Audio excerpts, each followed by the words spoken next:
ဟုတ်ပါတယ်မဟုတ်ပါဘူး ဟုတ်ပါတယ် ဟုတ်ကျွန်တော် program နေမှာဆုံး မဟုတ်ကားရိုက်အနေနဲ့ပြောတာလေကားရိုက်အနေနဲ့နောက်မင်းသမီးအနေနဲ့เนาะဆုံရတာဒါပထမဆုံးပါ ဘူးပါကွယ် ထားဒီကားမှာညီမလေးမင်းသမီးလေโอเคအဲ့ဘယ်သူတင်ပေးရဟာဘယ်သူပြောရလဲ ဒါလေဟိုကပေါ့နော်တင်နေတော့မ မ ဟုတ် ဟုတ် ဘူး ဘူးကိုခိုင်ရ ဟုတ်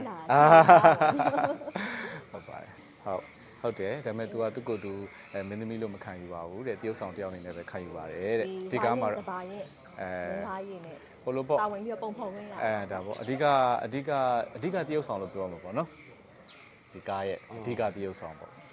ကျွန်တော်ကတော့အကြောင်းတည်းတိတ်ပြောင်းပြောပြလိုက်တယ်နော်တိတ်မပြောချင်တော့ နော်ညီမလေးနော်မင်းသမီးမဟုတ်အဓိကတရုတ် ဟို ဆောင် ကတိတ်တော့မကြသေးပါဘူးဒါဖွင့်ချပြရတယ်တော့တောင်ကြီးမှာကျွန်တော်တို့တိတ်ဟိုရံပုံဝဲသွားတယ်လေအမမင်းသမီးဘယ်တော့မှမလုပ်ဟာโอเคပြန်တော့ချက်ချင်းယူဒီခိုင်းပြီဆိုဟာ အဲ့ဒါတလားတော့မရှိသေး မရှိဘူး မပြော တရုတ်ဆောင်တင်းဆောင်လို့တာမင်းသမီးလို့တာ မင်းသမီးလို့တော့မလား မင်းတော့အိမ်မက်နေရလားမပြောလို့မပြောမှာ စတာပါ ဝမ်းသာပါတယ်အခုလိုမျိုးနော် ကျေးဇူးတင်ပါတယ် စုံတွေ့ခွင့်ရတယ်နော် ဟုတ်အတွဲခေါ်ပြီးတယ်ကိုညီရောအခုအောင် ကိုရဒီလိုပါကိုရဒီလိုလေးဟိုအခုဒီကားကတော့မရိုက်ရသေးဘူးမရိုက်ခင်မှာကိုရဒီလိုမျိုး street meeting တွေအချိန်ချင်းလုပ်တယ် table read တွေအချိန်ချင်းလုပ်တဲ့ခါမှာတယောက်နဲ့တယောက်ပေါ့နော်အပြန်လန်ပေါ့စကားတကားဆိုတာတယောက်တည်း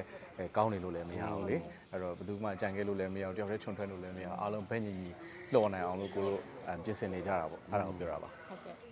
ကျွန်တော်တို့ရဲ့ဒီဒါရိုက်တာဦးဝင်းထွန်းရဲ့ပထမဦးဆုံးဇလန်တွဲလေးဖြစ်တဲ့အတွက်ကြောင့်မို့လို့ကျွန်တော်တို့ဒီထဲမှာပါဝင်တဲ့လူအားလုံးကစူးစမ်းကြမှာဖြစ်တဲ့အတွက်ကြောင့်မို့လို့အကုန်လုံးကရေကုန်စိတ်လှုပ်ရှားနေကြပါတယ်ပြီးတော့ကျွန်တော်တို့ဇလန်တွဲမရိုက်ခင်မှာလည်းပဲ pre production လုပ်တဲ့ state လေးတွေကျွန်တော်ကသဘောကျတယ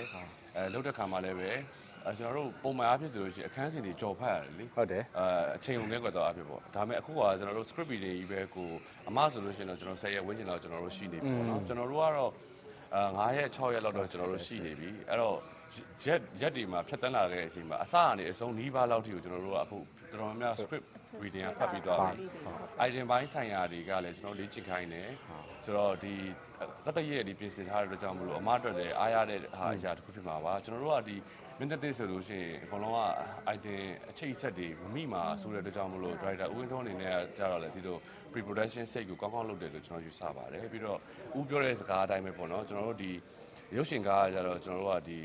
ီဟိုပြောရမယ်ဆိုလို့ရှိရင်ဒီအချိန်အတူလေးတွေမှာပြည့်သက်တွေကိုကျွန်တော်တို့ဖန်ဆားရတာပေါ့ဇလန်တွဲရကြတော့ကျွန်တော်တို့ကလက်ဆင့်ကန်အပြီးပြိုင်ပွဲတို့လိုမျိုးပဲဒီထဲမှာအပိုင်း episode တစ်ခုချင်းစီမှာကျွန်တော်တို့ကပြည့်သက်ကိုဆွဲရမှာပေါ့ဥမာကိုကြီးတဲ့ဆိုကိုကြီးဆွဲပြီးတော့ကျွန်တော်လည်းကိုပေးရဲဆိုကျွန်တော်ကထပ်ပြီးပြန်ဆွဲအဲထဲမှာပါတဲ့လူတွေအားလုံးကကိုယ့်ရဲ့ကြားရတဲ့နေရာကဏ္ဍအတီးတီးလိုက်ကိုပြည့်သက်တွေကိုကျွန်တော်တို့ကဆွဲဆောင်မှုပေးရမှာဖြစ်တဲ့ကြောင့်မို့အားလုံးမှာလည်းပဲအနေဒီအခန်းထဲဒီအများကြီးဖြစ်စေအကုန်လုံးကအရေးပါပြီးတော့ဟိုအကုန်လုံးစူးစမ်းကြရမှာဖြစ်ပါတယ်ဟုတ်ကဲ့ pressure မှာအမတ်တရအနေနဲ့တော့ဒီမှာအခုတီးတန်းပဲဆက်ပြောနေတယ်ဆိုတော့ကောင်းမှုပဲကျွန်တော်ဆက်ပြောလိုက်ပါမယ်ညာရဲ့စီနီယာဇင်းရဲ့စီနီယာတွေပေါ့နော်ကျွန်တော် training တခြားမှာလည်းတင်ပေးတယ်ကျွန်တော်လေ့ကျင့်တဲ့အခါမှာဆိုရင်ကိုညီဆိုလဲဇင်းတို့လိုရာလေးပြောပေးတယ်ထူအောင်ဆိုရင်တော့ဇင်းတို့ဒါသူနဲ့ဆိုရင်ပို့ပြီးတော့ဒီဇင်းတို့ဒါလည်းလေ့ကျင့်ရတယ်ပို့ပြီးတော့များတာဆိုတော့သူလည်းဇင်းတို့လိုအပ်ချက်တွေအမဘယ်လိုသူနဲ့အချိတ်ဆက်ဘယ်လိုမျိုးရှိရမယ်ဆိုတာမျိုးလေးပေါ့နော် chemistry နည်းအောင်လည်းအများကြီးတင်ပေးတယ်အဓိကဟိုပေါ့နော်အစင်းအတွက်လည်းဒီဟာကတာဝန်လည်းကြီးရယ်မန်ဂျိုးဆိုတဲ့ character ကလည်းတာဝန်လည်းအရင်ကြီးရယ်အားလုံးကလည်းတန်ဖိုးထားတဲ့ဝတ္ထုတစ်ပုဒ်ဖြစ်တဲ့အတွက်ကြောင့်ပုံဖော်တဲ့အခါမှာကိုတယောက်အတွက်နဲ့ဒီ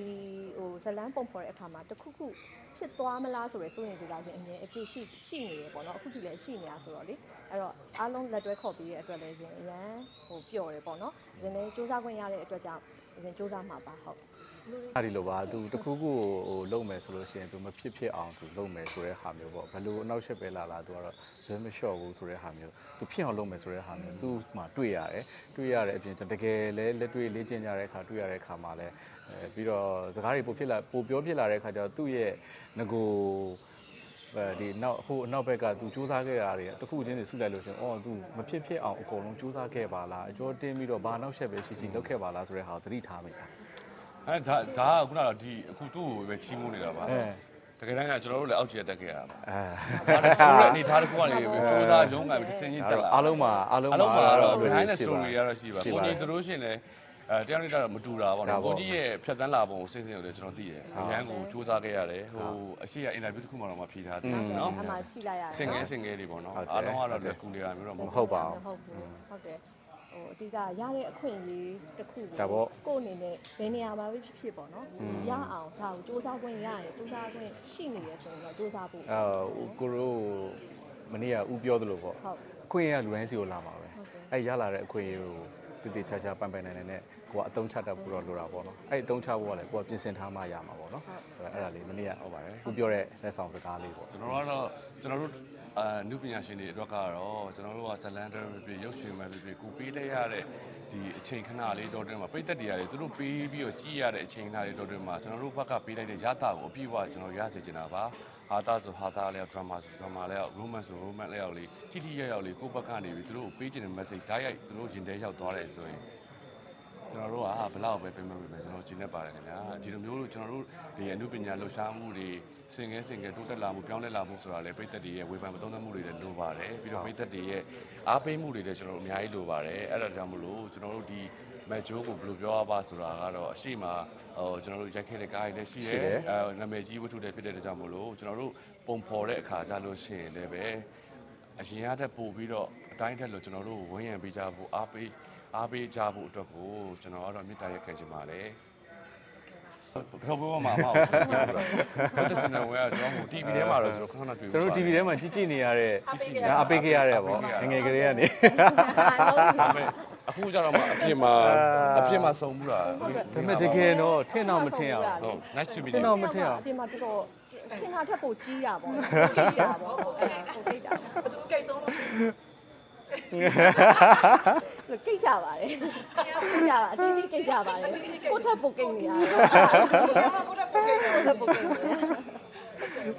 ဒါ ဟုတ်ပါဘူးနော် ဟုတ်တယ်ကိုညီကဟက်တီတီနဲ့ဟိုကတရုတ်ဆောင်တဲ့အခါမှာဆိုရင်လည်းအရန်အာယုံစူးစိုက်တယ်အာယုံစူးစိုက် မလို့ လာမယ် ချ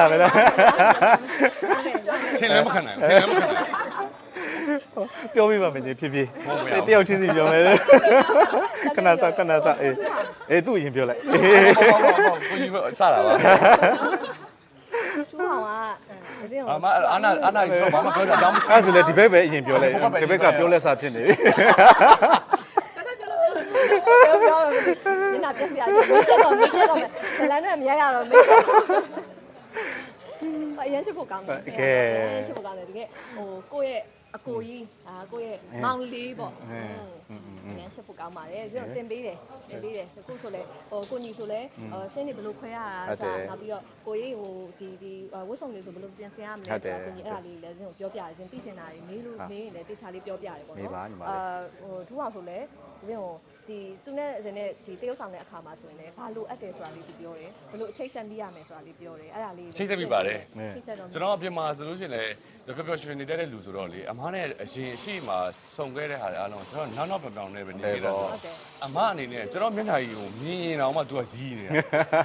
မနေရိုးရတယ်ကျွန်တော်တို့နှစ်ယောက်ရဲ့အခက်ခဲဆိုလို့ရှိရင်အဲ့ဒါ तू ကကျွန်တော်မျက်နှာချင်းဆိုင်ပြီးဆိုတော့လည်းဟာဘာမှမလုပ်ကျွန်တော်အတီးနေတယ်နော်မလားတော့ ဟုတ်တယ်အဲ့ဒါတော့ရိုတဲ့စင်းနေမှာဆိုရင်တော့နည်းနည်းတော့စင်းအတွက်နည်းနည်းအခက်ခဲရှိတာပေါ့နော် အခက်ခဲဆုံးကအဲ့ဒါဖြစ်နေနော် ဟုတ်လည်းအားနာတယ်သူကမူပြည့်ဝင်နေပြီအဲ့ချိန်မှာကိုကအဲ့ဒါကိုမလွတ်သွားမနေပြန်ထိန်းရတယ်အဲ့ဒါလေးတခုတော့ရှိရအောင် သူတို့ထိန်းလိုက်တယ်သူက original ရုပ်ခံယူပြီးတော်ပြေးမိပြီးတော့ရှိနေတာ အော်ရည်ချင်းစိတ်ဖြစ်တယ်ဆိုတာ